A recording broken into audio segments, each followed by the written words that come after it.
Ang inihaw na bangus o inihaw na bangus ay isang perpektong ulam na lutuin kapag mainit ang panahon.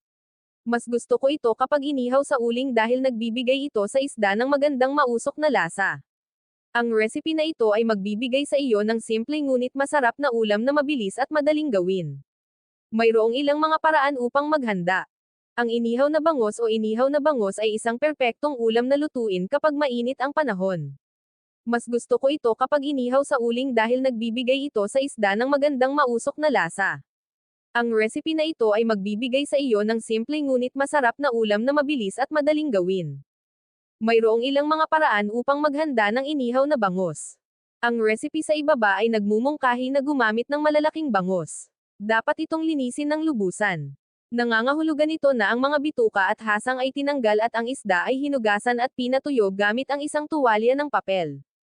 Sa tingin ko, mas masarap ang inihaw na bangus kapag may mga palaman. Kakailanganin din natin ang mga tinadtad na sangkap tulad ng kamatis, sibuyas, luya, at lemon para ilagay sa loob ng isda bago ito iiho. Tandaan na ang mga kaliskis ng isda ay kailangang buo. Pinipigilan ng mga kaliskis ang mga isda na dumikit sa mga rehas ng grill kapag direktang iniihaw natin ito sa ibabaw ng uling. Maaari mo ring tanggalin ang mga kaliskis ng isda basta't ibalot mo ito sa aluminum foil bago iiho, o gumamit ng basket para sa pag-ihaw. Ang unang bagay na dapat gawin ay ihanda ang isda. Milkfish o bangus ang ginagamit sa recipe na ito. Alisin ang bituka at hasang. Maaari mo ring hilingin sa tindera ng isda na gawin ito para sa iyo.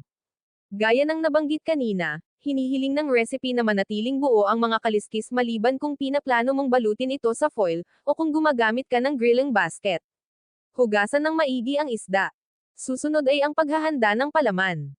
Hiwain ang kamatis, sibuyas, at luya at pagsamahin sa isang mangkok. Pigain ang isang piraso ng lemon at magdagdag ng ground black pepper. Halo-halong mabuti. Kuskusin ng asin ang buong isda kasama ang lukab nito para sa dagdag na lasa.